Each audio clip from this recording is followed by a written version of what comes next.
Hello and welcome to another episode of the Front End Horse live stream. It is Component Carousel. We are making a super fun component all around the Space B&B theme. It's like Airbnb, but anywhere in the galaxy. You want to go to Mars, rent a little place by the beach. There's a little bit of water on Mars. You can get a nice place there. You want to go around the asteroid belt, whatever. They have a place that you can rent it. So we're building a component, and we have a fantastic guest to build that component with us. Ilithya, how are you? It's so good to meet you, to see you.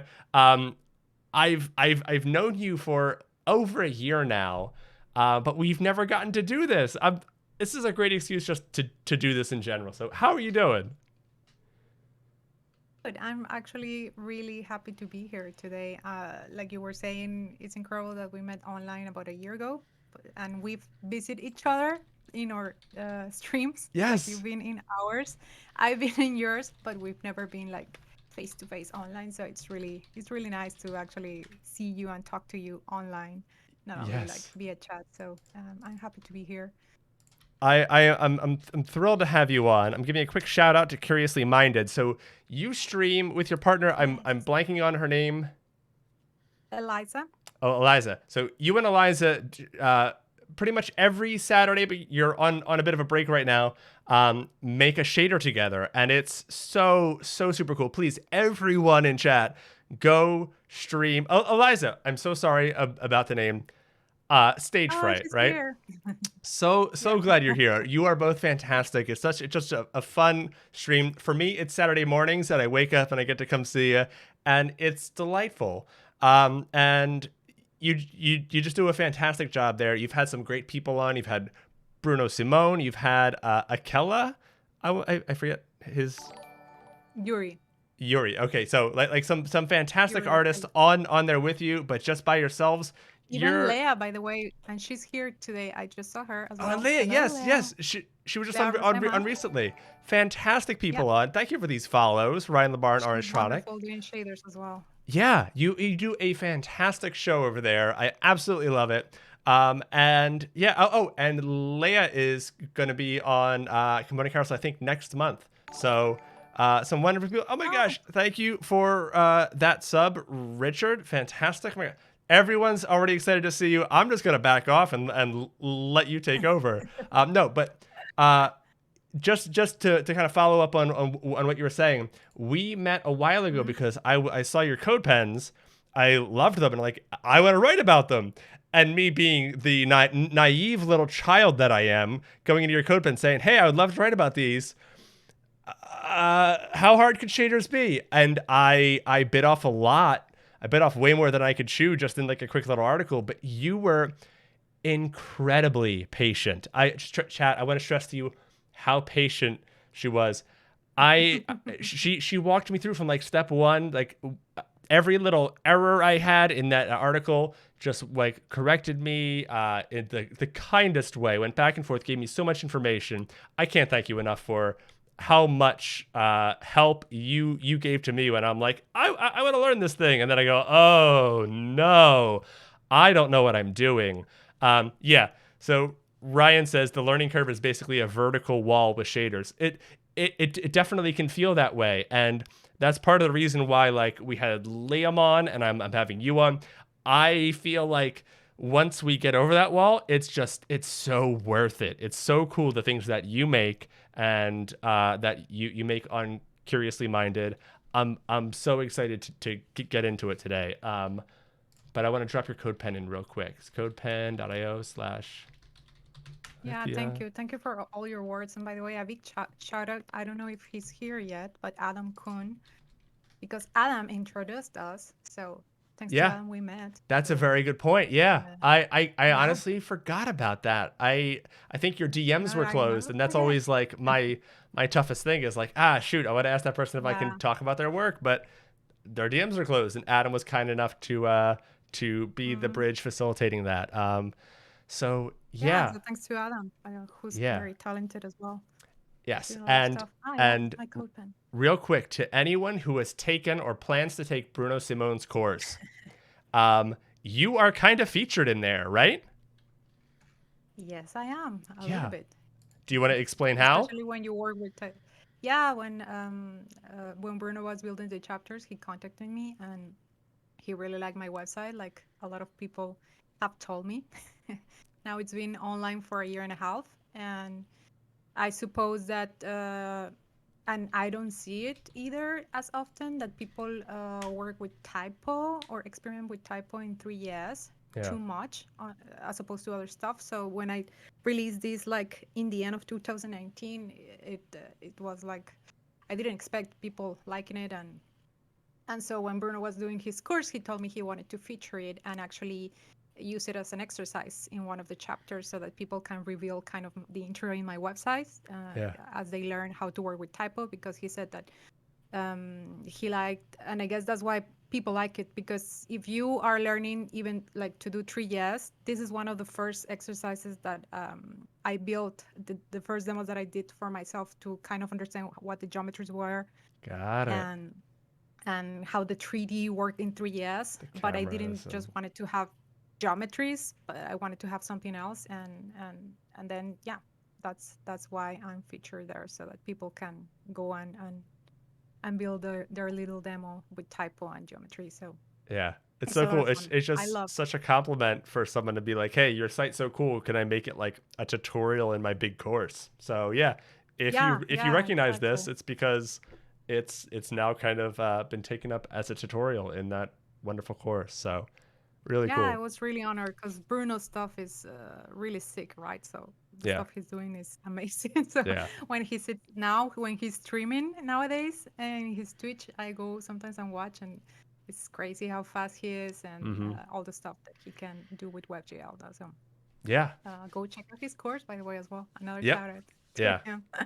Awesome. So I am ready to kind of get into this. I'm very excited. We've got this space theme, and I think shaders are kind of a great medium to play with the space thing and everything. So, what should Yes, you've got a starter for us, right? So we're gonna kind of check through I this. did. I did. I prepared some stuff as I was watching your stream.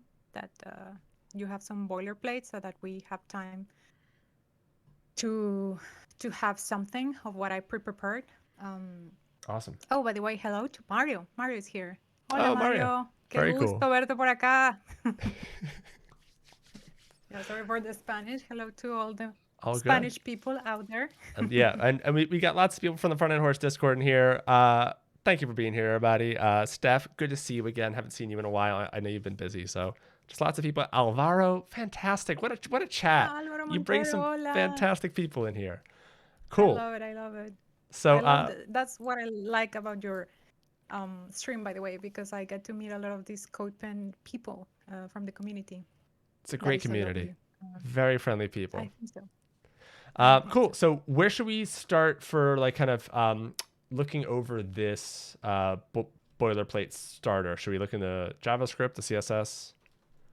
Yeah, maybe we should look into the JavaScript first Cool. because before we do our shader, we might need a plane or something where we want to actually render what we're gonna do. And when you invited me and you told me that you wanted me to build a component, I thought, okay, let's do something with shaders because that's the thing that I've been doing like the past year a lot.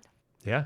So would be cool. And nowadays, as you were saying in the stream that I watched from Liam, like the Stripes website was one of the first one, I suppose, last year that started to like implementing shaders Yeah. like that without being an experimental website, because I know that there's shaders have been there like on websites for a long time. So I figured that we could do a little component that will have a shader in the background. And then in the end, we could totally put typography as well on the top. But we're going to focus on creating the art for it Cool. first and Awesome. see if there's time to do something with typo too. Sounds good. All right. So So I'm going to here, walk yeah, go you for it. maybe around the template Yeah. to explain a little bit what we have.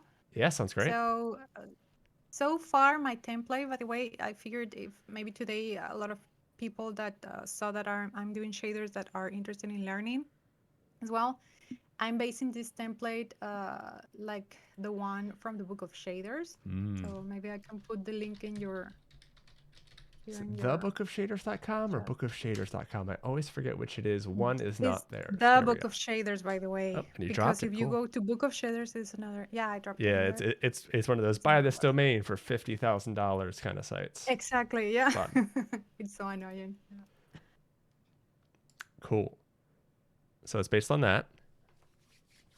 Yeah, it's based on that, and I just wanted to put it out there. Yeah. If someone that has no idea about JavaScript and maybe just want to dive into shaders, how to render it, it's there. And basically, how you start, what we have a little bit is like the typical container where we want to actually like render what we are going to do with Three.js. We already have a selector with an ID called shader. Then we have the scene that you have to create, Cool. and then the sizes of the container where we want to render the stuff. Oftentimes, when one is working with Three.js, if you want to do what you want to do full screen, you probably have seen the window inner width, window inner height. But Right. this time, since I figured that we're going to do a component that maybe is not going to take the full screen, but Got maybe it. it's going to be, I don't know, 400 pixels height, fixed, and maybe full width, Smart. we're going to take the container client width and height. That's the reason Cool. why the sizes are maybe this time That like makes that. sense. And to render a shader, basically we're going to have a plane since we're gonna do like something basic. And normally you can use any of the cameras in Three.js. In fact, in the book of shaders, they use just the camera. It's called. It's the Okay. most simple one. But I set up a perspective camera at the Cool. moment, just in case we get enough time to as well add some 3D typo over it. Got it. It's better to work with a perspective camera because if you want to work with 3D typo on Three.js and you have the regular camera or orthographic camera, it will not work. You It'd be don't like get flat. It'll like to feel just kind of compressed or flat. especially when you yeah, when you resize it. I was testing it the other time, and the problem comes like when you render it, you see it and the typo looks good, but once you start resizing the window, it's distorted. So Got it. Okay. and Good to then I know. was browsing the examples on Three.js Right. typo that they have like 5 or 6, and all of them use the perspective camera. So then I thought, okay, so maybe you need that. So if Awesome. somebody else in the chat knows anything different, let us know. But I think so far you need a perspective camera if you are thinking of like using typo. And then we normally have to pass on the camera to the scene. Cool. Then we have a renderer. That's like the typical that you have to write to have the renderer in Three.js. You fetch the sizes of what you want to have, and then you have the pixel ratio, which is the aspect ratio, and this little actually I took this way to measure the pixel ratio from Bruno's course, so Cool. that you even if you have like a retina screen or non-retina, it will work. Got it. Okay. I'm just gonna adjust our volumes real quick because Um, I think we're both a little low. So just chat. Just let us know if that if the volume gets good or bad. I'll adjust it. But cool. yeah. Right, and then I have a little function that I put in already from Danielle. I'm not. We're gonna need this because when we're gonna have our plane, and you will see as we create it, we need the shader to not lose the aspect ratio when we're gonna resize it. So in order for the art to stay as it is, this function is gonna help us with that Got it. little trick. Interesting. And I will explain it more in depth once we make the plane. So, they just popped in chat. Hey, perfect. ah, yeah, he's Said here. hello. Okay, Very yeah, cool. yeah. Hola, Daniel. So, yeah, big thanks to Daniel for And helping me with that one, and by the there's way. Adam Kuhn saying that the volume's nice. Thank you, Adam. Appreciate it. Oh, hello, Adam. We were talking about you earlier Yeah. because thanks to you, I met Alex. So happy It's to see you here. been fantastic since the beginning. Thanks again, Adam. Cool. Okay. So this gets view sizes at depth.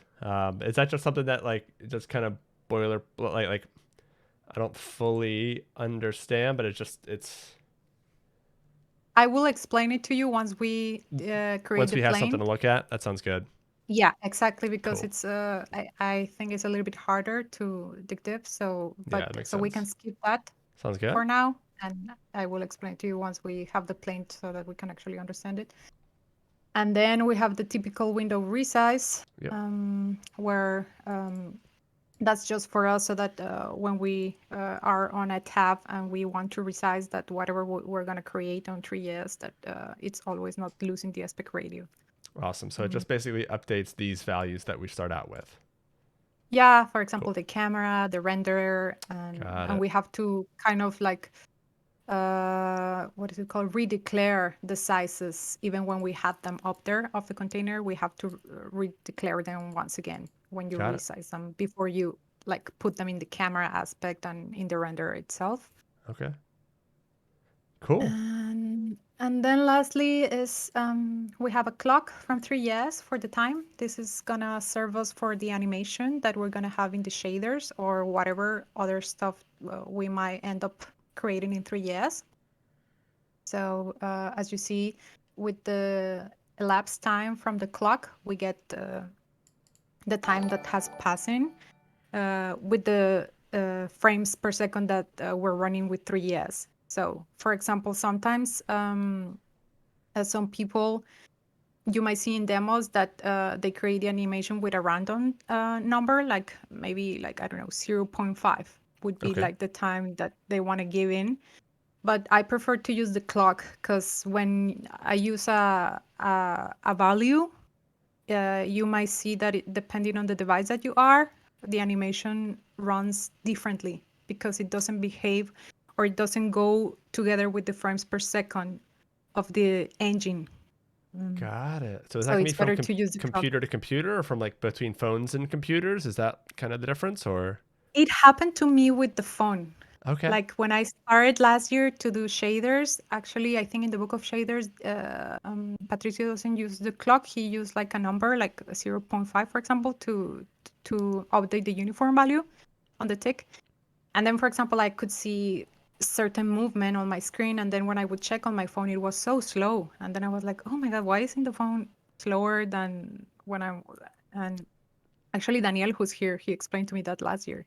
Awesome. It's because it's not running with the same frame per second, so it's There better you to use the go. clock. So then you always have the same speed, no matter the capabilities or of the device where you are. No, so Very then the cool. animation will run very much the same everywhere. Oh, so Mm. they're saying in chat that depends on the displays. Some are 144 hertz and others are 60 hertz. Got Oh, it. there you go. Okay. Got it. I Okay, don't know. Did cool. you know that, by the way? Or Me? Oh, I yeah? know nothing. Don't assume I know anything here. This is all Oh, come news to me. on. All right, this is. You um, have a lot of guests, so I figure maybe another guest no, so like touch on that. we got into shaders with Liam, and we might have done shaders one or two other times. I'm trying to apologies if I forget the other times.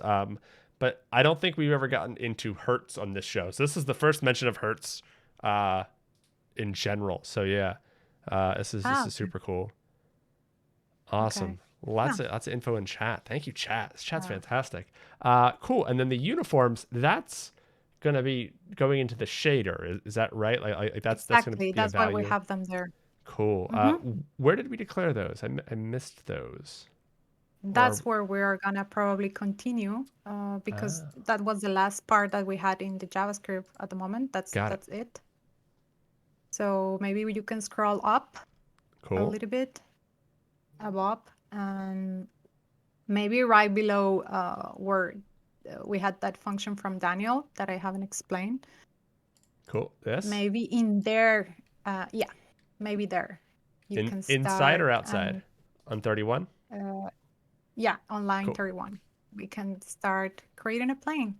Okay. So you can start by creating a plane with a const variable, and you can call it plane and new 3 plane geometry. And for now, we can give it a value of 1, like a square, 1 and 1. So Is that first just is going to the be width that? and the height. Okay, cool. Yeah, just you need a plane it's like a square or rectangle. So then you need 2 values. Cool. And now we need to create the material. So you can have another variable called plane material. And in here, we're going to use the shader material, it's called. And you have an object inside. And inside this object, you're going to have uniforms. And then you're going to have, let's keep the uniforms and just put a comma, because it means that our uniforms are going to be called like another variable called uniforms, the same. Okay. And then let's have the vertex shader. Do we just type Vertex Shader? As next item. Yeah. And then comma and the fragment shader. Cool. And I know that at the moment we're not, like probably we see an error. Right. So can you go one line above? And then we're going to create const for the uniforms, which is going to be an object. And inside that object is where we're going to declare the most important thing when you're doing shaders. I suppose if you want the shader to have some animation, you need like the time, and we're going to call it u_time. Okay. And we're just basically the timing in your shader, you can call it whatever you want.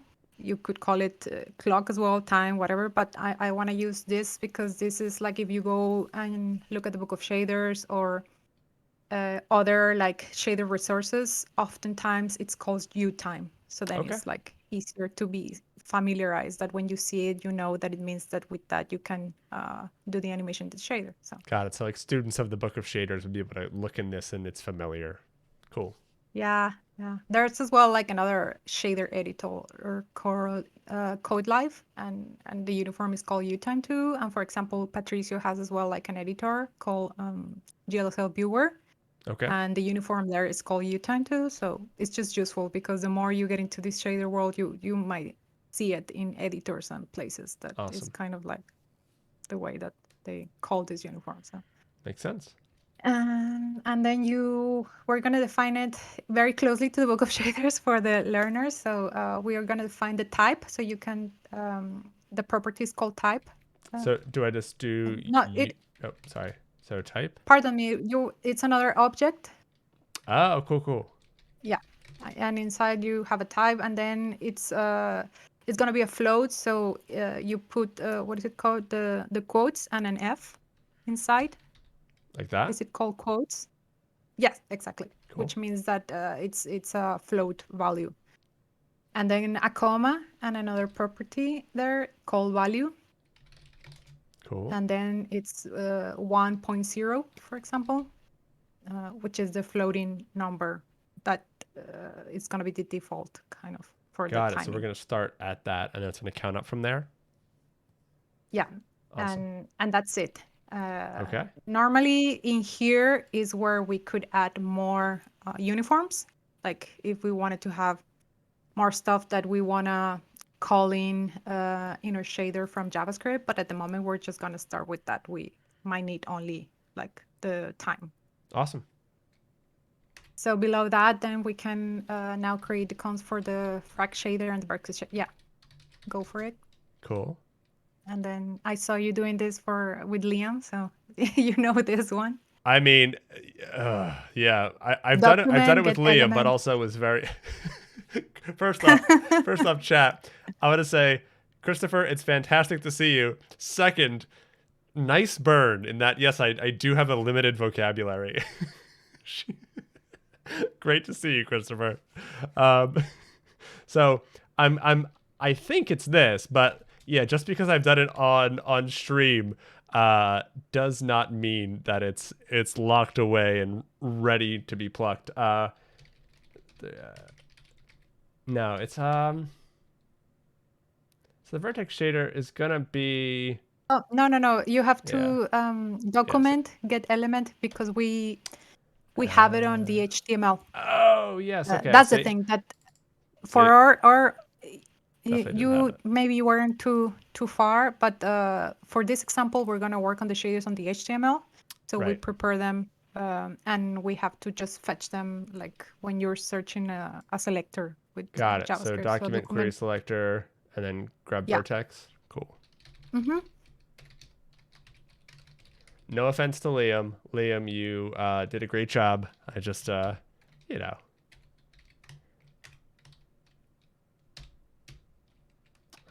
Vertex. Cool. Yeah. And I think you have to grab the dot text content. That? Yeah. Okay, cool. And then we're gonna do the same for the fragment shader. It's called fragment. Cool. And let me double check, but I think. Yeah.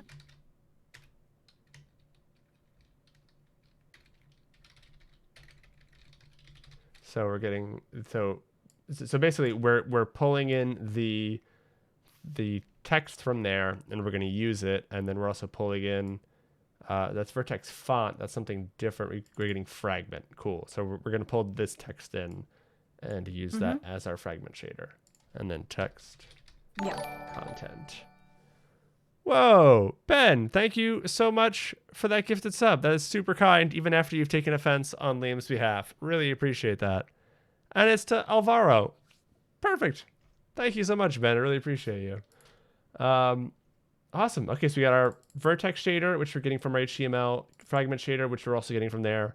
And the plain material is taking our uniforms and those two shaders and making that into one shader material, right? Yeah, Cool. exactly. And Okay. now we need to put it up into a mesh, which is like normally when you create a geometry in Three.js, you need the geometry itself and the material, and to put it into this mesh thing. Got it. So So like you can create a I was just gonna say yeah. we kind of need to say what shape it is, and then we need to pick like the wallpaper for it essentially, and say like what's going on top of that shape, right? It's like the box and then the wrapping for it. So the Yeah, geometry is exactly. like the frame, but it doesn't really look like anything, and then the shader is like wallpaper or like wrapping paper or whatever, and you put it over top of whatever shape the geometry is. So we're combining them now, right? Exactly, to create Cool. our object, yeah. Awesome. So So what are we you can calling this? call it maybe Plain or plain mesh. plain mesh? Plain mesh, yeah. And then you tree mesh. And inside there you put yeah, there you go. Cool. So that's us combining those two. Awesome. And now we need to add it to our scene so that it appears there. Because otherwise we will, even when we have it now, like the mesh, we need to put it in the scene. So you have to type in scene add and then put the plain mesh there so that we can actually see Awesome. something.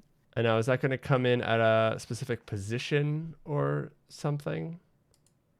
Plain. Actually, it's gonna Hold it's gonna come at the position of the container itself that we can style it with JavaScript at this point because since it's not gonna be the full screen, it's basically taking the space of whatever we. If you go to the CSS, maybe open that tab. So we've got our. And We should be injecting in the there, shader, right? yeah, I call it component hero. Cool. Oh, So right. it's a little Class. bit, Missed that. yeah, Cool. there it is. So Width and height. yeah. Awesome. So I put a border. You can if you want to see it. So, Yeah, might but as well. basically it's gonna be there. Yeah. Cool. Should we be seeing it in there or not yet? Because Not yet. okay, cool. Because we haven't written anything in the shader, right? So now we Got it. have our plane, Cool. but Just kind of we trust that it's still, there. yeah, exactly. Sounds good. So we might need to actually go up there to the HTML and do something so that we see, maybe put a color on the shader. So Okay. maybe I can explain a little bit the vertex shader, the first one. Yeah, great idea. The first one where you were there. Yeah. Okay. So basically, when you do shaders, you're gonna always have your vertex and your fragment, and the vertex takes care of all like the geometry aspect of it, and the fragment of the colors and the pixels. So, and through the vertex is where we kind of tell the shader, hey, look at Three.js and look at this thing that we have in the camera, and create this or render this through that. So that's why we have in the GL position, which the GL position is GLSL. Um, Okay. uh, we have to tell it where what kind of shape is gonna have, where it's gonna be rendered. And this is as well pretty standard that when you're working with Three.js, you, and especially if we have the perspective camera, we need the projection matrix, the model view matrix, and then set up the position in the like 3D or 4 axis. No, so you have the X, Y, Z, and then the alpha, Okay. and the VUV that it's up there as a variant that is coming up from 3S. Actually, for example, if you can comment that, Comment maybe this we're out. gonna comment, yeah, and type again VUV equal UV, and this is just and that's it. You can close the semicolon.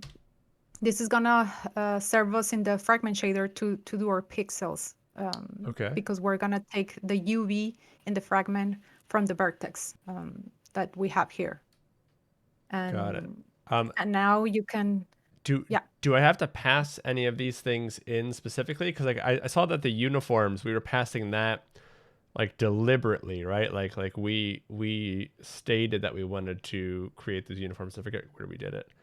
Const uniforms, and we sent those in. I don't remember seeing that like this GL position thing. Is that just an automatic thing that three is always going to send through by default?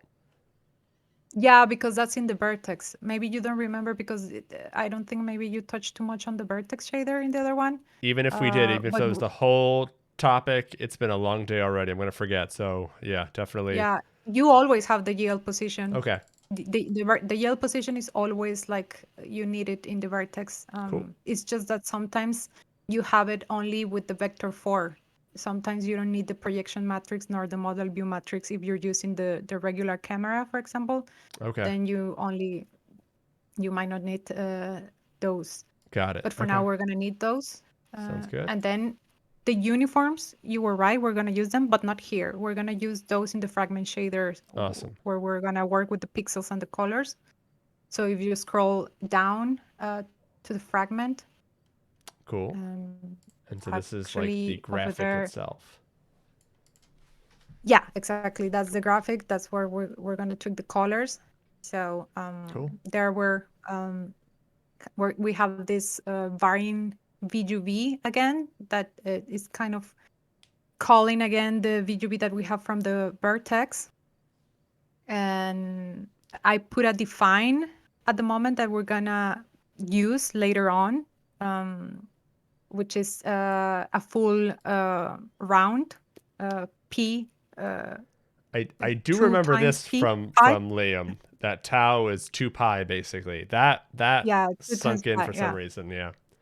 But Yeah, so I just put it there so that we have it already and we don't have to fetch it later awesome. if we need to use like a one full round. And then below that, you can see already that there's the uniform that we created with the time Got it. And this is that just is going to declaring that serve like us for we're animations. accepting this this variable and we're declaring its type. Yeah, exactly. Cool. I suppose to explain it is that in the beginning of the fragment, where you see these uniforms or defines or varying, this is kind of like your global variables that are Got it. coming from somewhere else. And all of this is coming from the JavaScript that is connecting to with GLSL. Cool. Awesome. And then below, in the Fragment Shader, you have the void main function. There's a random function in there that I also already provide. I might explain it later if you use it, but basically it's just a random function Cool. that it might serve us later on. Um, and and the most important thing of the Fragment Shader is what's inside that void main. That's where we're gonna paint the pixels, no? And here's where you have GL frag color. Maybe that's the one that you remember from Liam that you were typing in quite often. Maybe. And Remembering the random bit because we used a noise texture to get random. And I remember void main. So yeah, I don't know. We shouldn't focus too much on what I remember because it's going to be a really short list, just in general in my life. So yeah, okay, but yeah, the inside what's important now, and we're gonna focus today, or even when people is looking at the shader like art, that it's full of like noise, colors, mostly is manipulated in the fragment shader and inside the main function by writing the GL frag color. So, okay, and cool. for the people that maybe tune in and have no idea, shaders are written in GLSL.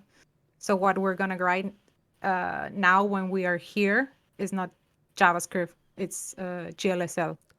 So Great point that I should have touched on at the beginning. Yeah, so shaders are not like they're not like a JavaScript library or anything like that. It is written in a different language from JavaScript. And one benefit to shaders, and I'm saying this, and correct me when I say the wrong thing, right? Um, One big benefit for why you would use shaders is that they are rendered on the GPU, which is better at rendering graphics than the CPU. So when you do a lot of if I'm moving divs yes, around and doing stuff like that, like it's going to be run on the CPU for the most part. But shaders get kicked over to the GPU, and you're able to do mind-blowingly cool effects and stuff with like 60 frames per second that couldn't be done if you were manipulating other kinds of stuff. And Liam in chat says parallel, right? Um, yeah, so exactly. It's pretty powerful what you can do. And this is the reason why, if you looked like as well, if you dive deep into shaders, not only let's say for the web as a right, developer, but in an artistic way, which I'm been exploring as well a lot. When you go and see installations, like in museums or on streets, or when you go to a music festival, no art, and you see those huge screens with art. Most of the time is shader based because it's pretty powerful what you can do and where you can render up upon not only on the web but somewhere else. No? So. yeah. Um, It's so cool. So like that's the kind of thing of like where Ryan in chat said like the learning curve is steep, but once you get up there, like it's so powerful because you have the GPU at your disposal. And like you just said, like this isn't just a fun thing for doing in CodePen, but you can bring this to video games. Video games use shaders, right? Like yeah, exactly. CGI in Mhm, movies uses shaders to make all those textures and mhm. materials. Like this is a super versatile and applicable to lots of different things. I think that's just versatile. I'm saying versatile in two different ways. Versatile is a versatile word. So yeah, shaders are very versatile, and you can use them in a lot of places. I'm being redundant, but anyway, uh, we should probably crack Yeah, on. but it's true. It's pretty powerful stuff to Yeah, learn to to work with them. cool, It's worth the patience, by the way, for anybody who wants to learn. Um, awesome, yeah, awesome, so for now, I left the GLFrag color is the it's this GLSL. I don't know how to call it, variable that's gonna take in the color or what we're gonna paint in the cool. fragment shaders, and it takes as well a vector 4.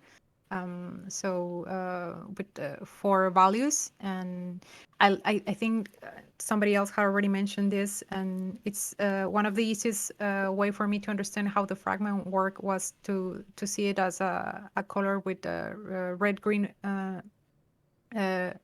blue values like RGB. Yeah. So then those are basically the first 2 values that you have, and then the last one, the 1.0 that is in there, is the alpha channel. So Right. So it's RGBA basically. yeah, exactly. So Cool. and in order to paint, we're gonna need the UV, so which is already like defined there. So in the book of shaders, and maybe in other places, you might see that they define the VUV by calling the U resolution, that normally is a uniform that you can create as just like the uniform that we created earlier Okay. for the time. Normally, you create as well like a resolution uniform in JavaScript that should be a vector 2. And then you might use that like in your shader with the frag coordinate to get this UV. But one of the perks or that I think that Three.js has is that Three.js already has written that for us, and then we can just fetch that without having to type in here the GL frag chord and Nice. getting the uniform from the U resolution by simply getting this BUV, which is in a variant up there, and Right. that we put it as well in the Vertex Shader. So yeah, so Cool. that's why we might not need to write this GL frag chord or have any U resolution this time. So Okay. I figure I will show you a different way to do it because I saw your other guest actually show the other way. So it's always useful to understand, because once you start digging into shaders, and for example, if you go to Shader, you see that they use other syntax or different stuff, and then you get confused, and then you don't know which way to go. But all the ways work it depending on your needs, on how No you need worries. to do it. Cool. And let's start creating a color so that we Yeah. can see something in this plane. So below the UV, maybe you can create a vector 3. Are these And backticks here oh, intentionally? no, Cool. delete them. It's a mistake probably.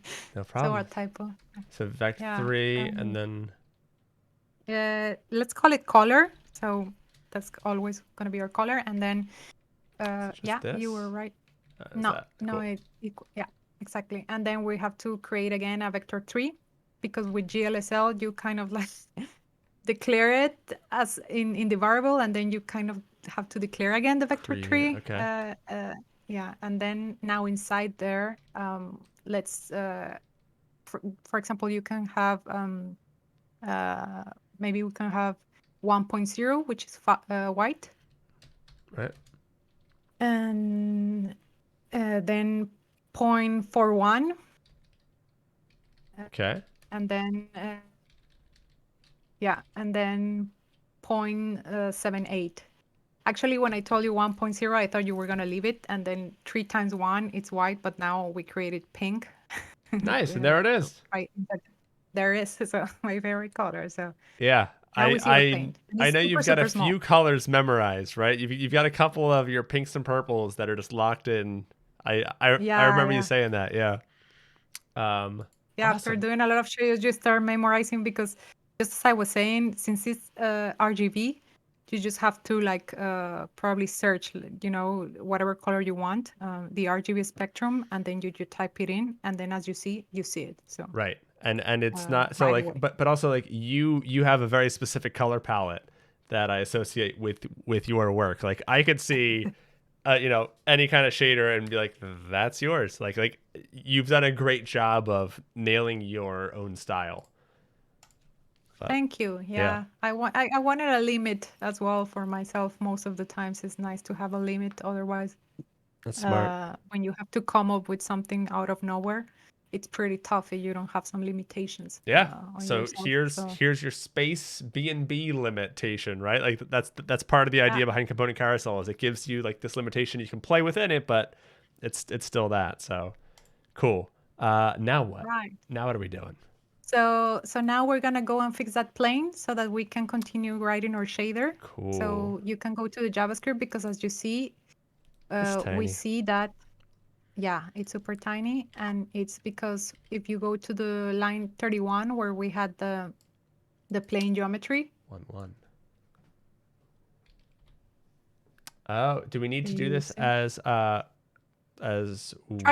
to make a bigger number just so you can see how the plane geometry as well works. Mhm. cool? So that one controls the height, and this one controls the width. Cool. But we probably want it to match to the height and width, right? We don't want it to like go way over because then I don't know. Or do we? Yeah. So this is where we're gonna use actually Daniel's function that he gave that to me so that we can have the plane. Because if you resize, for example, if you resize now the window at some point, maybe it's gonna be too small because it's Yep. gonna stay in that 100, There it right? is. Yeah, So, and we exactly. don't want that, especially if we are creating like a component that's gonna be somewhere and we want it to be like a full width, for Yeah. example. We don't want that because we don't know where the user is gonna Not open very this. responsive, right? Exactly. Yeah. Yeah. So we want that. We want to fix that. The height we might keep it as well, and that's why in here you're gonna leave the 1 1 that we had, Okay. and instead, and now we're gonna go and use. Maybe I can explain a little bit like of the formula how it works. So first of all, Danielle is converting the FOV from the camera The field of to view, right? radians. Cool. Yeah, exactly. The field of view, which is FOV, to radians, and to do that, even if you have like degrees, for example, you would do the same. If you want to have degrees, so you have the camera FOV, you have to multiply it against pi and then divide it half, like a full circle kind of, and that gives you radians. Okay. And then he's getting the height from the camera position, like the set value, which is this perspective from how far, like the zoom in kind of, like how far or how close are we is the Got set it. value, right? Right. So it's not x or y. And then he's multiplying against this radian value, dividing and multiplying by 2. I cannot explain you No worries. more than that All because good. when Daniel gave me that to me, it's some kind of math that I wouldn't come up myself, to be I think honest. this is good as like a boilerplate. Oh, it's a function that Mhm. calculates the base of a pyramid. That makes perfect sense because essentially coming from the camera, you think of it as like a pinhole and it's going out and it needs to hit the plane, and the plane is basically the base of a rectangular prism, right? It's essentially what this is. And correct me if I'm wrong, Daniel. Right? So like you've got the point, and then you need to calculate how big the base of that rectangular prism is. That's really clever. Very cool. I don't want to spook us or make us skip over anything that is important, but we are at 55 minutes, and I want to make sure because you've created something really awesome. I want to make sure we get to some of that good stuff. So Yeah, let's scroll down. We're gonna add that, and then we're gonna jump into the shader sweet. directly All right, after that. cool. So So is it go to before we the. add it? Uh, it's on window resize. Ah, okay, cool. Because basically what we want to do is this thing, right? That when we resize the plane, is not working for us. Got it. So in there, somewhere, just type in view size, View size, cool. and which we had it above, Okay, and then you're gonna say that the view size is equal, and then we fetch this function get view size. Oh, yeah, perfect. And cool. that's it. We're kind of like redeclaring it here so that it's taking these new sizes. And then below that, just create a constant that is going to be square. And then you type mat max. And then inside, we're going to put the view size width. So basically, it's just measuring again with that formula the width, and then comma and the height. And what we're doing here is just creating the square because then we can keep an aspect ratio. So Cool. and then we type the plane mesh, and we scale it, scale X. Scale X. No, you have to do dot X. Cool. Plane mesh. No, you were right. Plane mesh scale, and then dot X. Cool. Yeah, and then equal square. And then you're gonna do the same for the Y coordinate, so you can see already that it's taken in. And cool. Yeah, that's pretty much it. So now if you resize the screen, it should stay the plane with the full width. So awesome. All right, looks great. So yeah, I think it is a great way so that we can keep it. And if you want to resize that plane, now basically you will have to go into the CSS. That's the nice thing about it, that then you can go on and in CSS make it 200 pixels, or if you don't want it 100% width, then you can do it less, and then it's going to always act on it or respond on what we have. Awesome. Okay, so now we can start actually painting something. Sounds good. So maybe you can show the photo that I sent you. Let me try to find Do you still have that? I have it in the component carousel Discord. One sec. Scrolling. I thought I had it. I thought you dropped it in there. Yeah. Yes. Yeah. Hold on. I'm still scrolling. Open original. Yes, I am sure. Cool. Oh, cool. So this is what you're talking about, right? Yeah, exactly. I just wanted to show that because what we're gonna do is gonna base on that. Just because when you told me the space, again, speaking about like coming up with things, it's good to have like an idea or a limitation. So that's my limitation. So I was Googling some photos and I was like, okay, what to do with space? There are so many possibilities. But I like that photo and I thought, oh, let's do something inspired on that. So awesome. We're gonna work on that. Cool. So right below your color where you have, we're gonna go directly into creating this kind of rays that photo had. Cool. Because you saw that there was a star and it looked like it's like a there starburst are rays, effect right? out. Yeah. Exactly. So we're gonna focus on that in this shader, and you can create float variable. Cool. And you can call it space. And then in order to do those rays, we need to do some math with ATAN. So ATAN like that? Yeah, it's all lowercase, by the way. Cool. Yeah. And then normally you take in the first value, which for in this case is going to be the Uvx coordinate, and then UV.x? Yeah. And then the next one is the vertical UVy. Cool. And then below that, that's it. That's basically creating an arc tangent for us. And then you type in color again. Okay. And then you create again a vector 3. Oh, equals, sorry. It's all good. And then inside you put space, which is a floating value. And normally you need 3. So you just need to define it once, and then it's going to take in the same thing. It assumes that times. you mean it for all of them, right? So it's going to essentially. Yeah.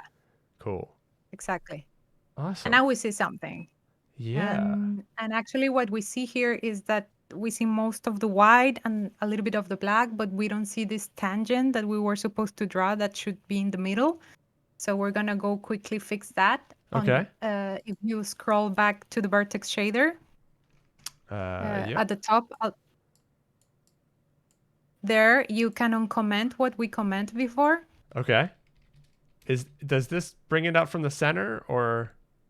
Yes, because basically, it goes from 0 to 1, and we had this like in the very left bottom corner, so we need to push it 0.5 Right. a little bit up to the right and up, right? So then that's why we have to subtract 0.5.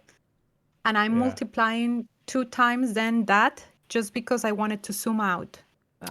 Because Oh, if, cool. if, for example, if you put the semicolon after the subtraction of minus 0.5 and then comment the following, yeah, exactly, we see it closer.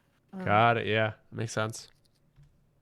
But So this I zoom it out just multiplication. because of the art that we're drawing. We need to kind of like see it like from a little bit further distance. And It's yeah, space. You got to back up a little bit. Yeah, makes sense.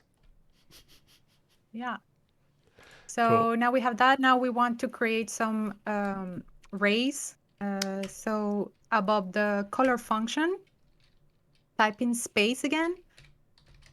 Cool. And then we're gonna use this GLSL function called fract. Okay. And then inside, we're gonna type in space again. And we're gonna multiply the space against 3.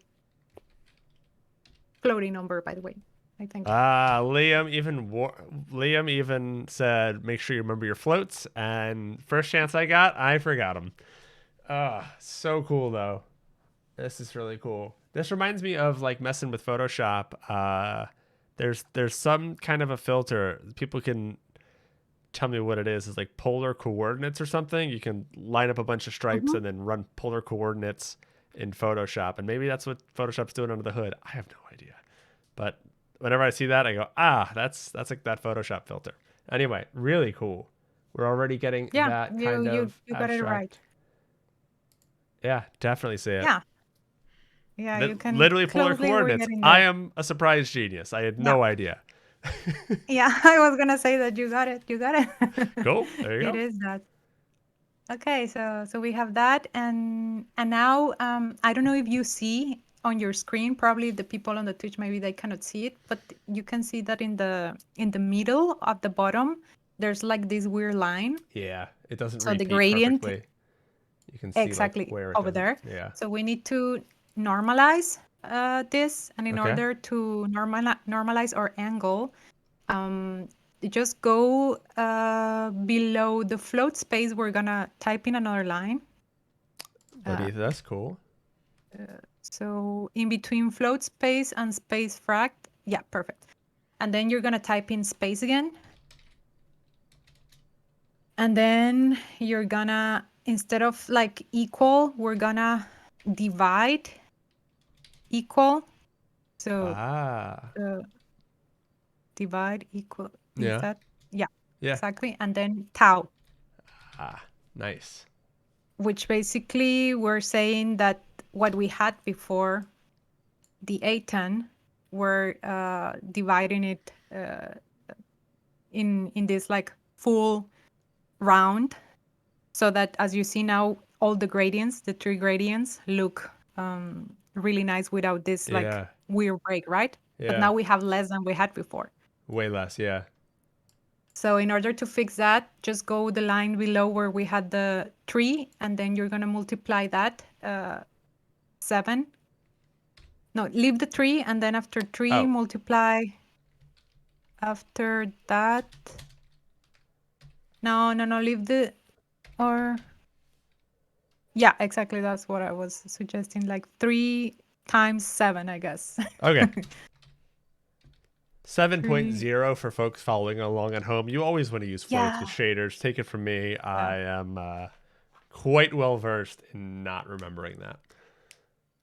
Awesome. And So we're then we're back to back this. at what we had, Yeah, but but it's we've got clean. that really nice, like, you wouldn't be able to tell where the seam is. Basically, it's like a seamless texture now. That's cool. Yeah. And Awesome. basically, we multiplied it 7 times because tau is 2 times pi, and pi is 3.16, and 2 times 3.16 is like 6.20 something. So then you round that, and it's close to 7, and then it brings you back to what you had, like the same amount of rays that we had. That is this. So that's why I chose 7 against whatever number that we have. Got it. So you specifically chose that. It wasn't just 7 or 8 or 9. It was a specific choice based on math. Yeah, Cool. exactly. Yeah. So Awesome.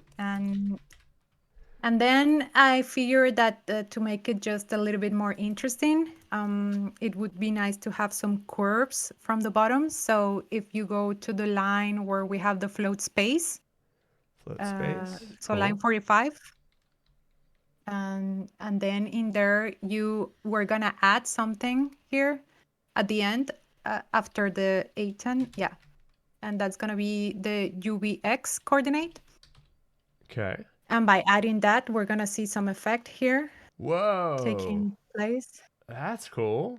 All So, right. which I think is kind of nicer, no? So that it looks more interesting than just the rays like that. Yeah. And you can play with that. And for example, if you put the other coordinate, is gonna take in this curvature towards the other like coordinate, right? So That's so cool. And Corey, thank you for that 3-month sub. Really appreciate that, man. Appreciate it. And it's great to see you in chat. How you doing?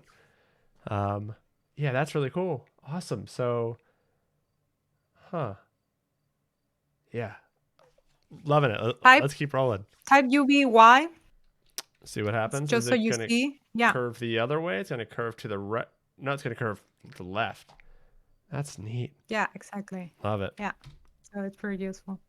And if you would like to like the other way, you will need to subtract it, but we're gonna Awesome. keep the X for now for the effect that we want. So Awesome. and yeah, so and after that, we might want to start like just putting some color instead of having this black and white. Yep. So what we're gonna do is that we're gonna declare below. Now you can go to line 50 after we have declare or like color space. And then maybe you can create a variable that is going to be a vector 3 called C1, which is going to be like our color 1. Okay. And that's going to be, vector 3 again. And then I'm going to give you the color. It's a blue-purple color that I already have here. 0.27. And then 0.32. 0.32. And 0.78. 0.78. Okay, and then a semicolon. Yeah. And then create a similar variable to that, but call it C2. So we're going to create 2 colors just below that one. Got it. Yeah. And then is 1.1. 1.1? Yeah. Is that allowed? Am I breaking shader rules? Yeah. I thought you can't go above 1. No. Yes, you can if you're thinking about color spectrum, because even if you go to like a color wheel, sometimes the colors can have like a value that is above 100, like 150 or 300, even in Photoshop, right? Where you have HS.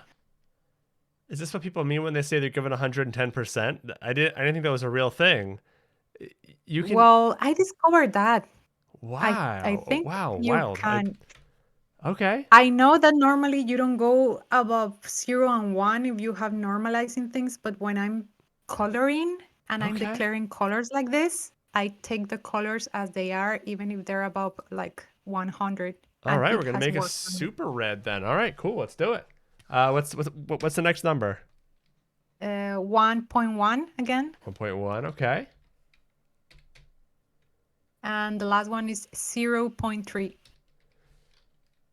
Cool. Okay. Now we want to like mix these Once together. we have the yes, exactly. So just below that, you can type in color. And then mix.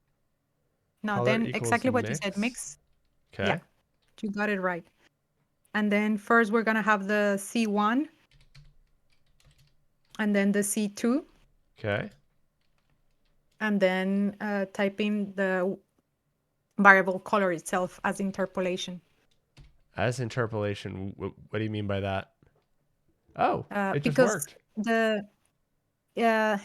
Because the mix function from GLSL takes one value and a second value and then interpolates them together with the whatever you give it as a third value, right?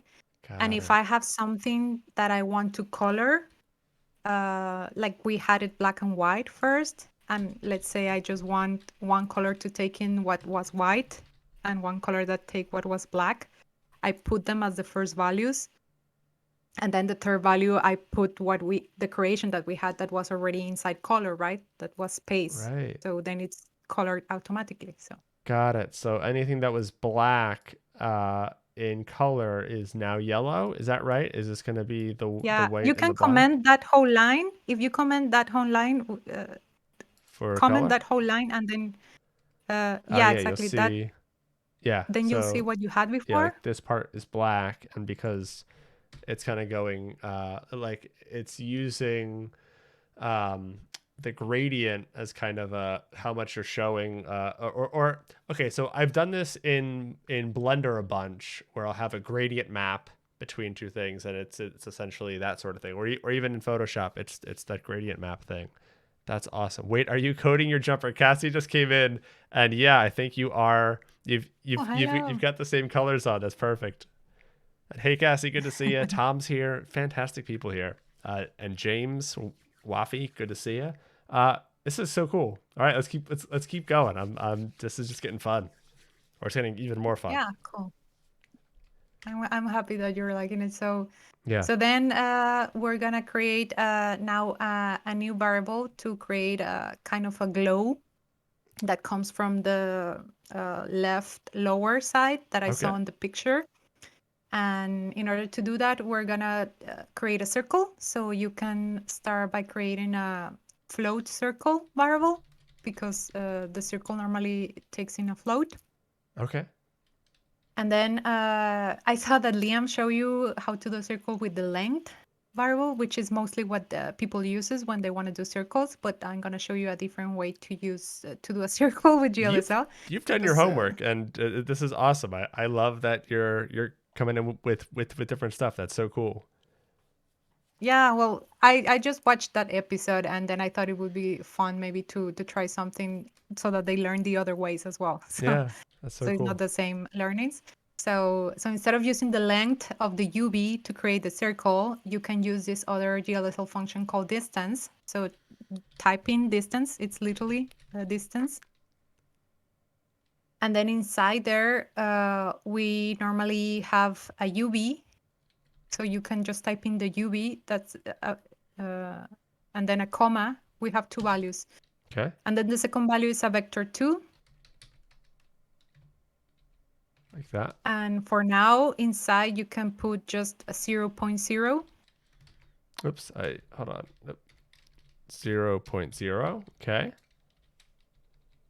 Yeah, And that'll be which for is both gonna values. take in exactly. Cool. So, and basically, what we're doing is that the first value is basically the length of what we're creating the circle of, the Okay. UV, and then the second value in the distance is the position. So for now we have 0 because we want it to appear in the center Got of it. our screen. Okay. So below that, you can type in, for example, color, and then while you have color, you do equal, and then we're gonna mix again, Up mix. Cool. and this is gonna be a different kind of mix than the other one. Okay. So first we're gonna type in the color, and then Cool. we're gonna have a vector 3 because the color was a vector 3 already. So everything inside needs to be a vector 3. So, and inside the vector 3, then you put the circle, which was a float. So then it's gonna be circle, circle, circle, kind of. So you only Okay. type it once. And then lastly, you put color again. Got it. I think. We'll see. And We'll see let's if I see got if it. you can I'll guess see what's if. gonna happen. So I think it's going to fade as it goes. It's gonna. Nope, that's not what I thought. Oh, because the center is now the center of the image.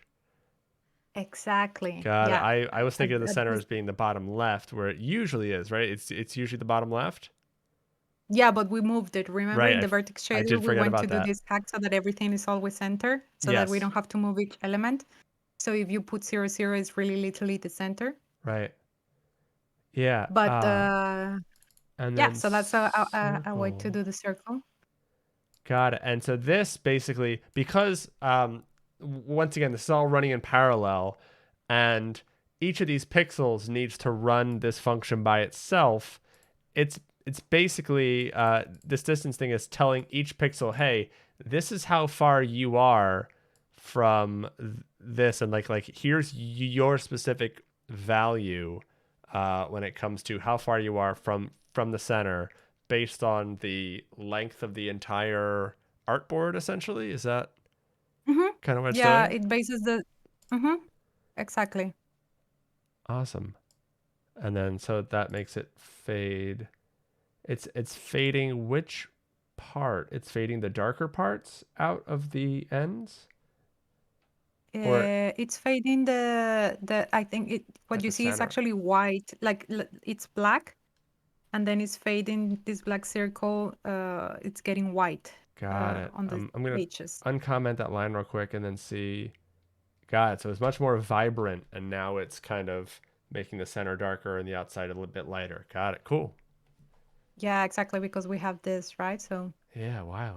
but actually we want to move it because we don't want it there. And by the way, before we jump in, maybe to explain quickly why Mix was doing that this time is because whenever you want to start adding things like shapes on your fragment shader, let's say that we had like the art that we had before, right? But we didn't want it to delete it. We just wanted to add the circle on top of it. Right. Mix is very useful in that sense too, that not only that first we use it to color what we had, but this time instead of coloring, what we're doing is like inserting something else. And this is the reason why we're using the color function twice inside Mix, like as a first parameter and then as interpolation. So whatever you put on the second value, it's gonna kind of be overlap on top of what you had. Got it. Okay. Cool. So This is this is cool. like another way to use Mix too. Awesome. And we're gonna move it a little bit to the lower left corner actually. So can Okay. you type in, instead of the 0, 0.0 that we had, just put minus 0.2. And just has both values. No, just one value because it's enough, and then it's gonna Cool. take in both values and it's gonna like move a little bit. Yeah. And then actually I don't want a full circle. I want kind of like an oval. Cool. So in order to do an oval in the distance where we had the UV, um, delete the UV and create a vector 2. And then inside the vector 2, we're going to have UVX as first value. So UV.x, so the coordinate of the x. And then the second value is the UVY. Right. But then the UVY, we're going to multiply it times 1.5. Okay. So stretch that one out. Exactly. And then it's not like a real circle, but more Got it. like an oval. Cool. And then at the end of it, we're going to time it like dividing into 2, but you can, like that vector 2 Right. at the end outside, multiplier, or do you say times 0.5? Ah. Or yeah, that's perfect too. That's okay too. It's the same. Either way. Multiplying 0. Yeah, exactly. It's either way. Got it. So that'll multiply it by both of them. Okay, cool. That's just neat that you can do that to the vec2, because I think of the vec2 as like my mental model, I think, is a function that returns two numbers comma separated, and to me Hmm. multiplying it like that would happen after the fact. But no, that's cool that you can do that. Awesome. The thing is that the vector 2 is the UV that we had before, right? Mm-hmm. So, and basically what we're doing right now is like we're dividing that UV to kind of expand it. Cool. As you see, it has a different effect just because we want to have this glow that we were trying to do, right? Got it. In that corner. Yeah. And now actually you can do something above the color mix. So in line 54 there, between the float circle and the color mix, Okay. let's give this like um, um, make it more smooth. So what we're gonna do here is put actually that circle into a variable called glow. So you can create a vector 3 and call it glows, and then inside a vector 3 again, and you're gonna put the circle there, Cool. just so that we don't lose ourselves, and we kind of, and that's it. You just put the circle once, and then you go into a next line below, Okay. and where you're gonna type glow again. Oh, so create a new line. Glow. Yeah, below that one. Yeah. And Cool. then in there, you're going to type smooth step. Is that camel cased? I forget. No, it's all lowercase. Normally in GLSL, everything is like lowercase, Got it. the functions. All right. And then in the smooth step has two values. So we're going to have a first value that is going to be a floating number 0.0. 0.0. And then, yeah, and then 0.8. Okay. And then our interpolation, it's going to be like the glow. And below where you had the vector 3 circle, remove that and type in glow instead. Okay. So, okay. So that smoothed it out And basically. Is that what it did? yeah, if you can comment that whole line of the smooth step, maybe you can see a difference. It's very subtle, probably, but Well, it's it's, definitely like it pulls it back and this becomes brighter. Yeah, it becomes a lot brighter around the edges with this smooth step on. All right, yeah, cool. exactly, because we're kind of compressing that gradient and making it slowly more solid. I guess that's Okay. a way to use smooth step. Since I didn't want it to make everything so opaque that we had in the background, right? Got it. Okay, cool. So basically just painting. So Got it. And also, Christopher, if you're still here, I'm hearing myself every time I say cool now. I say it a lot. So, yeah. You've broken me. Um, fantastic. I'm gonna use that word a lot now. Fantastic. So we've got that. What's up we next? have two more things to do, and then we're gonna be done. Now we are gonna create a star in the middle. So below all of that, Okay. you can type in flow star. Float star. Yeah. So Cool. that's gonna be like our star in the middle of the galaxy. And now we're gonna create again a circle, but this time with the other way. So you type in length, All right. and then you put the UV inside, and Anything else? then right below. Now that's it. Oh, When you use length, you only have the UV, but that's a vec and two. and So length takes a vec two. yeah, yeah, Got it. exactly. Length takes back two, because that's why you create the circle from these like two coordinates. And below that, we're gonna create a smooth step for the star, kind of like you did with the glow. Okay. So that So was you type in star and smooth step. Yeah. okay. And then you start by defining the first, it's going to be 0 again, 0.0, the first value. And then 0.45. And then star. Yeah, exactly. Yeah. And And we don't see anything yet just because we haven't integrated the star yet into our art, we right? need So to because mix it or you're something. typing. Yeah, exactly. So just right below that, you're going to type in color. And now mix, yeah. And in here, we actually, instead of doing what we did before, we actually want to paint this star. So we're going to use the C2, that yellow, for the first value. Sorry, I had to check on a thing, but Ben took care of it. Thank you, Ben. Appreciate you moderating. So can you say that again? Oh, yeah. Put the color yellow, so the C2 variable that we had created Nice. earlier. So C2. Because we're going to paint it. Yeah. Okay. And then we're going to create another color that we don't have yet, that it's C3. C3. Okay.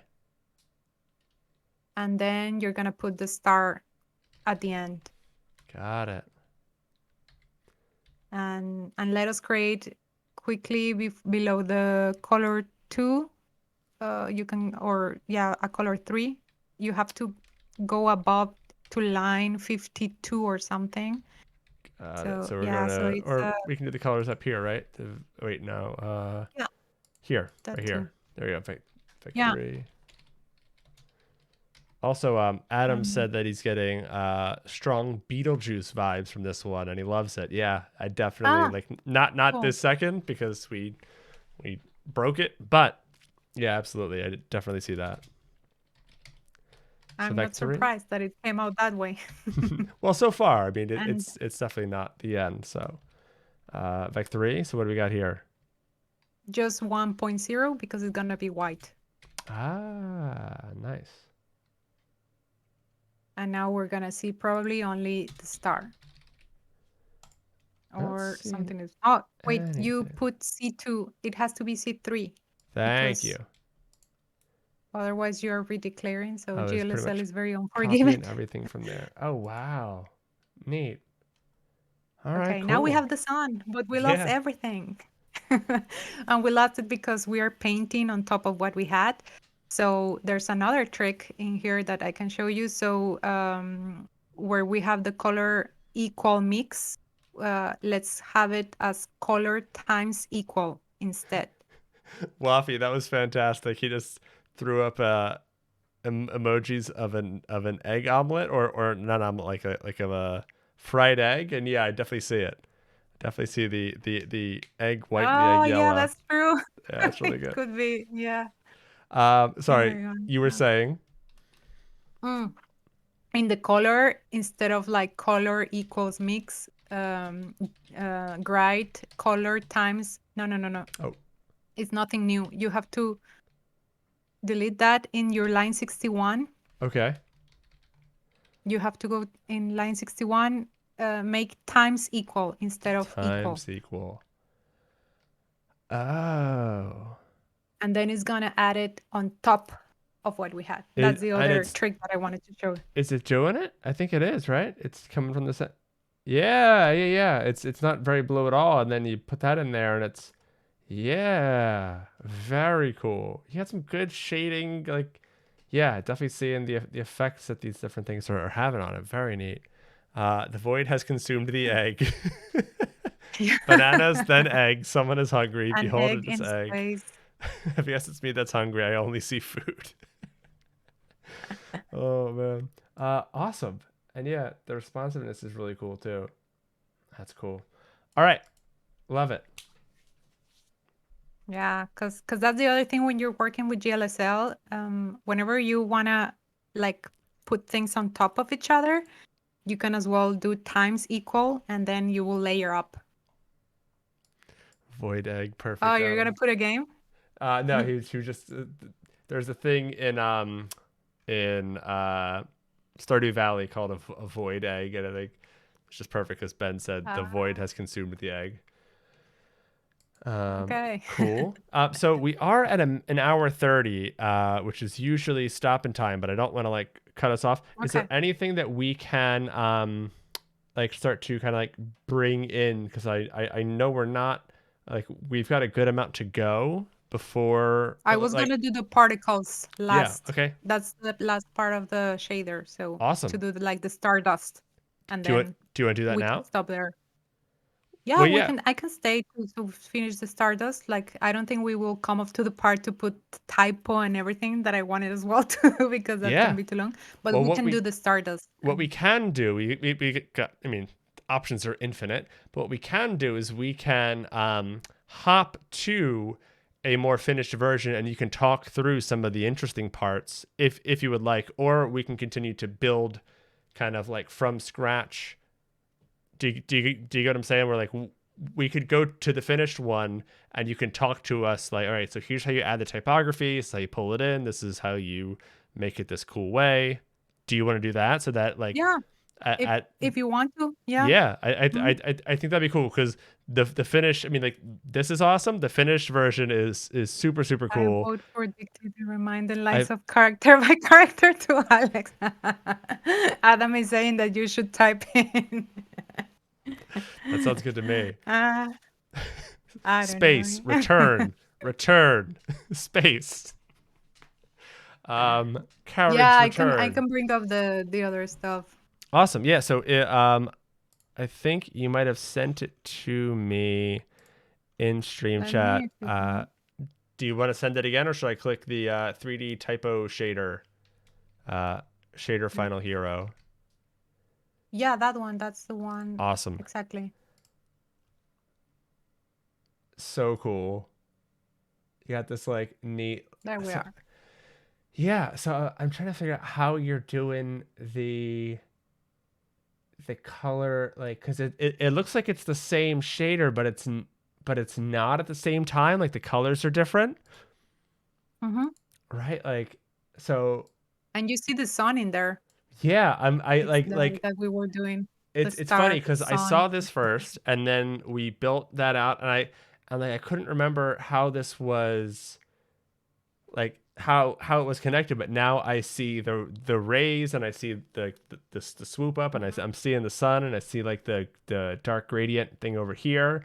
um yeah, so I would love to just talk about a couple things. I'm assuming it's rotating by adding time to tau or something. Is that how we're rotating Which one, by the way? the fan blades are like spinning? Ah, yeah. Hmm. Is that because you're You like, can see oh, that in the frag shader. that's sort of, yeah, You have to go to the frag shader, and I can tell you which line. Let me yeah, see. Yeah, line 78. line 78 space fract, got it. So that's where we're adding I time. remember.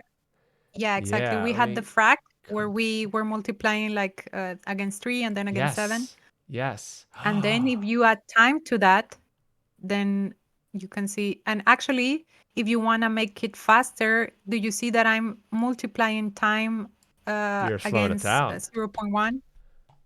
Yeah, uh you can like make it up and then it's going to be much faster. Or yeah, remove it and then Whoa. That's cool. Liam, yeah, I think that Liam's still here. You never told me, Liam, that I don't even need the 0. I can just do 7 point. That works? Oh, all the characters I could have saved. Oh my goodness. I didn't know that you could do that. That's wonderful. Oh, really? You thought that Yeah. you needed to do the point? Oh, yeah. Well, that's a new learning then. Yeah. Then you Liam can save betrayed some. you. That's how I feel. You can also do point X instead of 0 point X. That I wasn't sure about. Thank you for that, Leaf Pixel. Uh, that makes a lot of sense. I never knew you could do the point 3 point. That's wild. Too Mhm. little, too late. um, But I guess it was good that he taught you that. You know why? Because yeah. then you will not forget that you have to use a floating Oh, I number still when you forget. start doing I shaders. forgot today. I forgot today immediately, but I remember real quick. But that's the difference. That's the difference.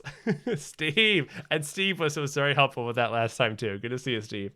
Uh, awesome. So yeah, so we're using that time in order to basically increment like the rotation of it essentially, and just kind of spin it around. Mhm. And because it's that same point, or it's that same 7, and the ATAN, that's going to still be seamless, even though it's kind of going over that spot. Awesome. The Uh, seamless part yeah, go with the normalization that we did with tau. So, right. and then, for example, if you want to make your fan with less of this, like I don't know how to call it, divisions, then Right. you basically lower the number, no? You can make it, instead of 3, you can remove the 3 instead, and then just multiply it by 7, and then you have Cool. less divisions, or if you want to make more. So it's up to you. Cool. Yeah. And Ben just said, I love the star pattern. It looks like space braille. Yeah. It's really cool. So it looks like, and I'm probably wrong. I'm gonna see if I can like zoom in a little bit. It are the dots just moving, or are they kind of like coming back too? I can't tell if they're like shifting like completely past each other and moving on forever, or if they're kind of like rocking back and forth. It feels like they're layered like this. Is that just an Yeah. illusion? No. You got it totally right. It's like a boomerang. So I'm using what is it called? Sin in English? Sin? I can never say Sine, this. yeah. Like the sinus wave? Yeah. Sine wave, yeah. Sine wave. Sine wave. Yeah. So if you want to check that one out, you have to Yeah. scroll up so then you can Stardust. see how. Or oh yeah, or maybe stay there so that you can see how I created. Because Okay, if cool. you see, below Stardust is where we created the star, and that's the only chunk that we needed to type in. You see there we had the star above that, and then the next part was to create that Stardust. Ah, so is this the sun? Yes. Yeah. So this is That's the like last thing that we did, the sun. Yeah, the yeah. sun or star. And Mhm. so this float is that okay, so that's the number of pixels or dots that we're making? Is that what that is, or no, is that something else? Yeah, for example, make it 5 instead of 45, and then you can Okay. see what it's doing. Not there, but the float, like the index. Yeah, exactly. So make Okay. it only 5, and then you will see Whoa. what's gonna happen. So Okay. it's kind of like the amount of particles that is Yeah. like uh, taking in how many particles you want.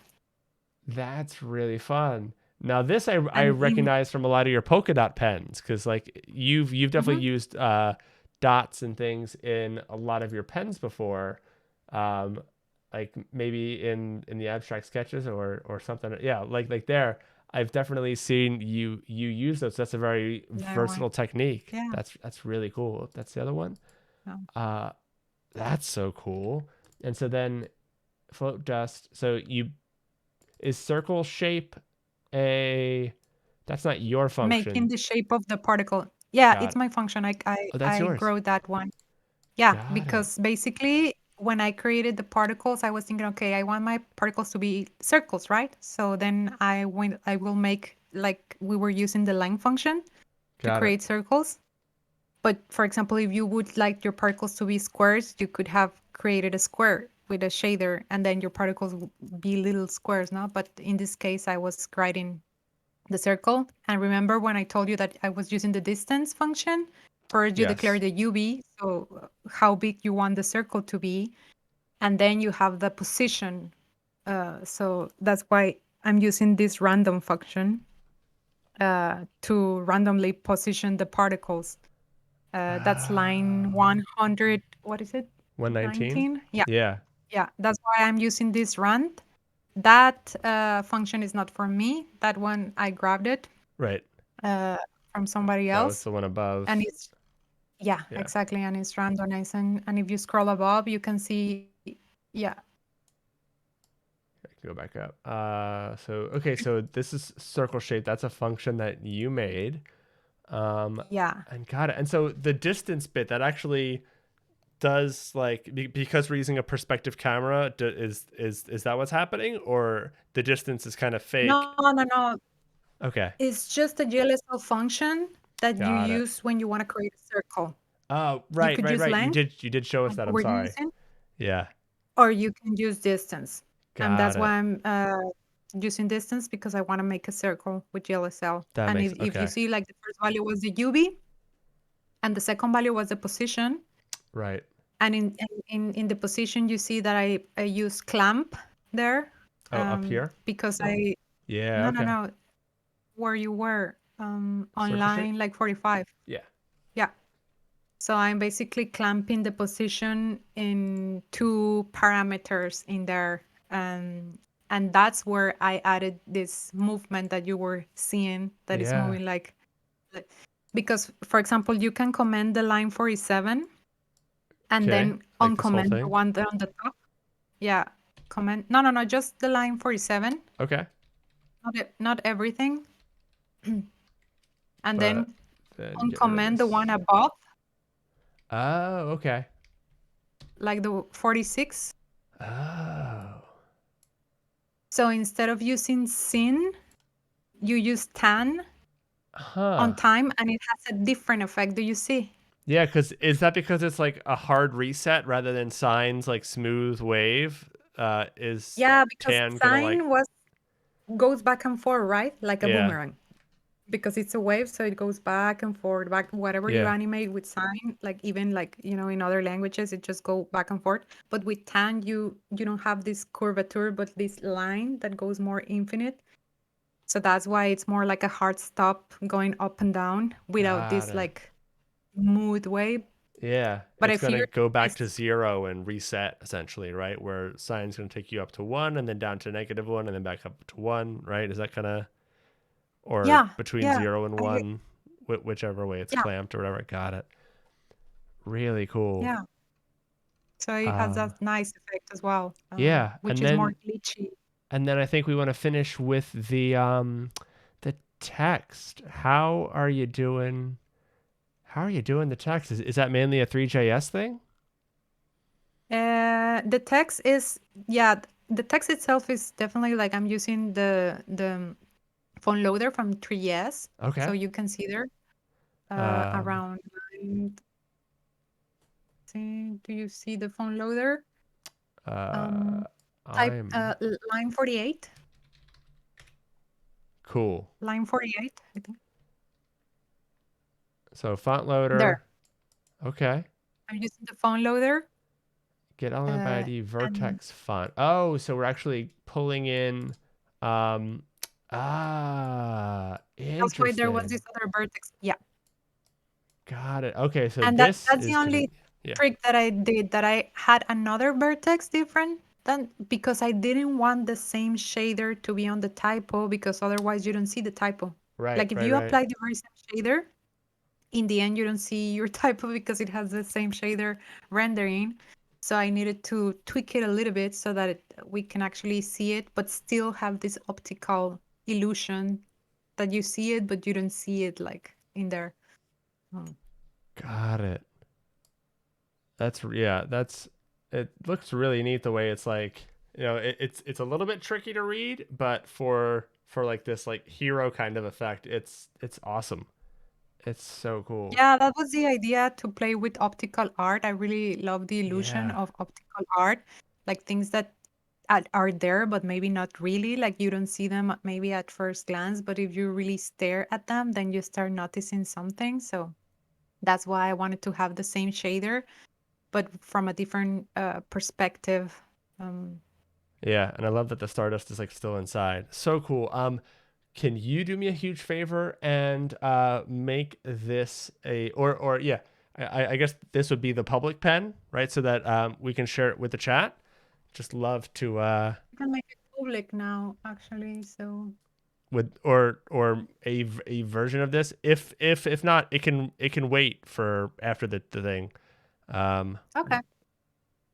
do you want to share this private one so they can dig through it, or should we just say follow you on Twitter and you'll post it sometime in the near I think I future? can make this one public. Honestly, I don't mind making this one public Oh yeah, because I already awesome, had like other versions of it.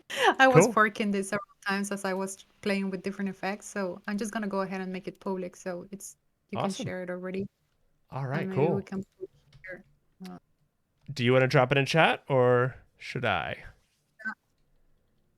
Maybe I do, because I don't know if you see the public I just link. refreshed, so I do have perfect, and you pasted it. Ah, Yeah, just wanted to give chat because I know everyone in chat is eager to dig through for the line that I'm overlooking, and like I wish she would just go to that line and tell me how she's doing this. Yeah, it came out so cool, it's and fine. then also the rocking back and forth, is that happening in Three.js because you're actually moving the Yeah, if vertex? you go to the tick function at the very bottom of 3s, it's at the very end. Tick, Uh, rotate. So that's the tick. group. Yeah. Yeah, that's making the float because I also wanted the typo to float a bit, but Yeah. super simply. I think I was telling you before we got together that when I created this, I really don't like to make too harsh animations, like for the web, just because I know people might be sensible about it or Yeah. trigger see-through or things like this. So I wanted to make like a very smooth floating effect, especially because I wanted to have the shader moving too. So I think it's too much if to put it like too much movement. So, It's pretty but there calming. it is. Yeah, you Yeah. could tweak it. So Yeah, it's really nice. Well, this was fantastic. I really appreciate you coming on, showing us some shader stuff, making such a. I'm having trouble wrapping this up because I'm just kind of like staring at it. It's just I really enjoy your work. I really thank it's you. it's so satisfying. And want to say a late congratulations. I saw that your work was in some was it like a mall or some shops in Japan? Was that what that was like Oh on an yeah. art installation in Japan? Like I love your stuff. It has such a fun vibe to it. Very vibrant colors. Wonderful. Do you want to plug both Curiously Minded and Any Day Shaders? I would love for you just like to tell Chad about that a little bit. We did the shout out SO. We did that a bit earlier, but please go follow again. Do you have any plans on when you're going to be starting up the stream again? Yes, we do. Let me put that link on the chat because we Yeah, have a website for it. you have a So website you now. Oh, yeah, we fantastic! have had the website for months. Maybe you haven't Whoa, seen it, but I we probably had it have. very much. I think Or I've. maybe you did. I don't Yeah. know. So it's a very small website. I follow on Twitch, so that's enough, right? Yeah, But no. exactly. So when are you going to be starting up again? So it's gonna be in the end of October. Great. So we don't want to announce the date yet No when the time promises, comes chat. No together, but promises. it's gonna yeah, but it's gonna be at the definitely like end of October. We're Maybe, gonna maybe. Who start. knows? Maybe. Right? Yeah, Eliza's in chat we already shushing have you. our first guest, and actually we're very excited about our first guest Nice. because we both learned creative coding with him. So now I'm saying too much, Way too much. but I know exactly who it is, and I'm gonna tell everyone. don't say So it. I'm gonna let them know. Yep, gonna tell everybody. I can't believe you got them. That's amazing. So I it's gonna be pretty awesome. I didn't So think they did public engagements anymore. Wow, that's huge that you got them. Eliza now is telling me, It's let's fun. create a little bit of FOMO, Eliza. JS Tuts guys. It is the Envato guy. Yeah, it's a everyone's All guessing right. Paul Rudd. Don't want to give it Yes. away. Don't want to give. Let's just build this hype. Honestly though, wow. Which, by the Clark way, from now Clark from I also want Envision. to have me. Adam, get him to stop emailing me. Oh my god. It's Madonna. Yes. Oh, fantastic. Yeah. And Any Day Shaders is your project where it's just kind of it's a Twitter hashtag that you've been doing for a while where it's not like 100 days of code and you can't miss a day and do anything like that. It's more just like doing shaders just for the fun of it and just ship whatever you make and just like learning through doing. Is that kind of summing it up right, or how would you put it?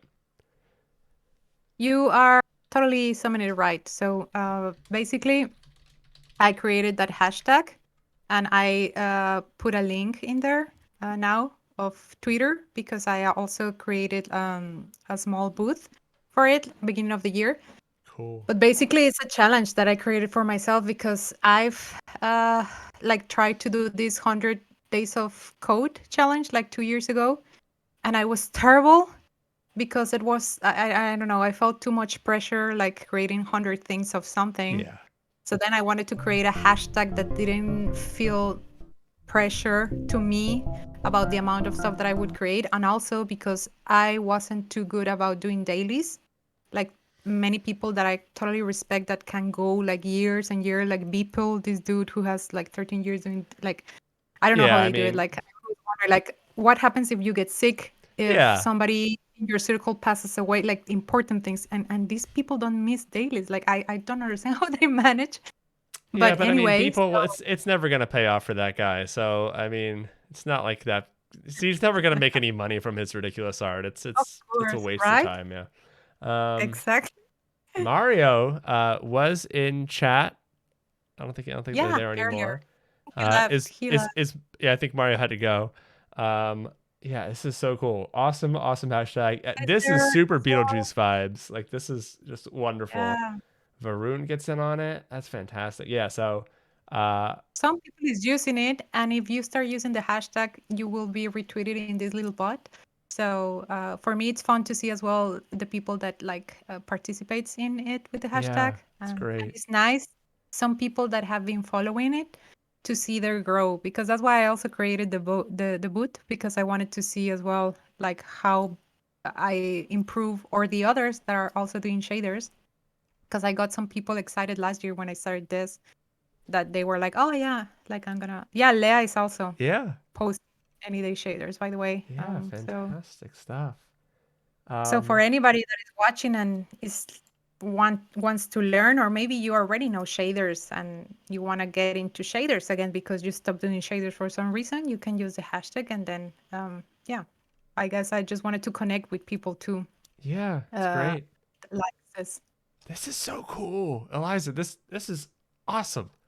So many great Raymar. shaders. I yeah. Awesome. Well, thank you so much, chat.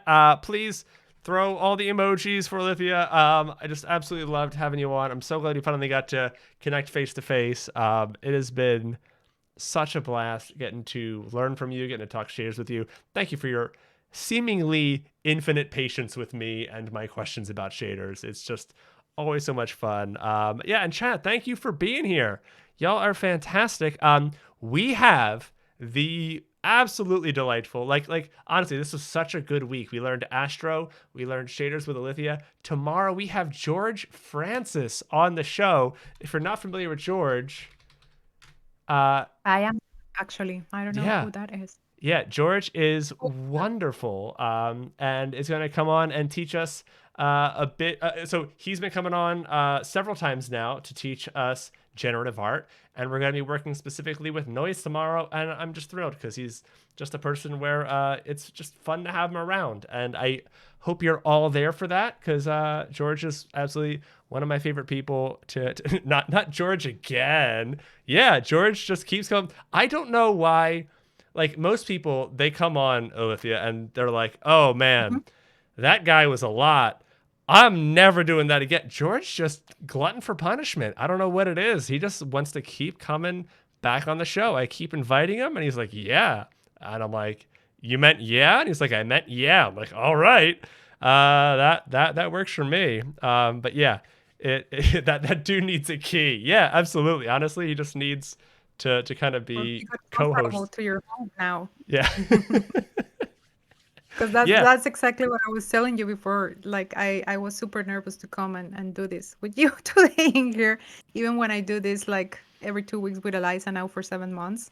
Yeah. But I don't know, it felt like it's not the same because with Eliza I'm at home, and Yeah. with this I felt like I'm coming to your home doing this, and Yeah. I was like super nervous. So I totally but hear hope it went that. well. And yeah, and it's more like you have to bring a thing to someone else's house versus like me.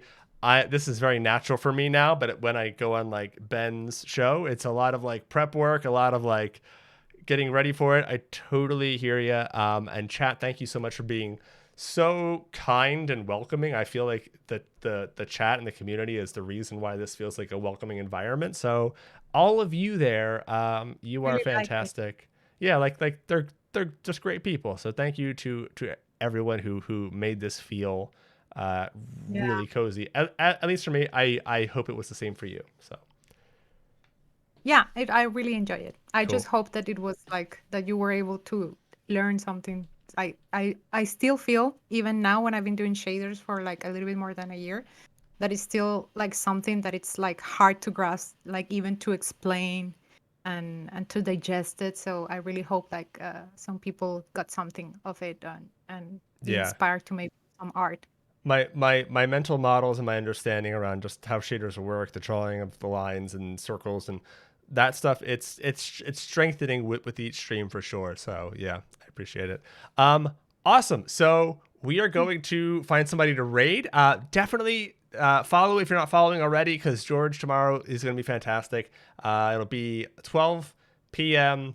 Eastern Standard Time. Sorry, I don't know where you are, but definitely be here. George is wonderful. And next week we got great guests too. We're always doing something creative, something front end here. So if you're into that stuff, go ahead and follow. And thank you so much. We will see you next time. Take care. Thanks for having me. Bye, Bye. everybody. Have a nice evening.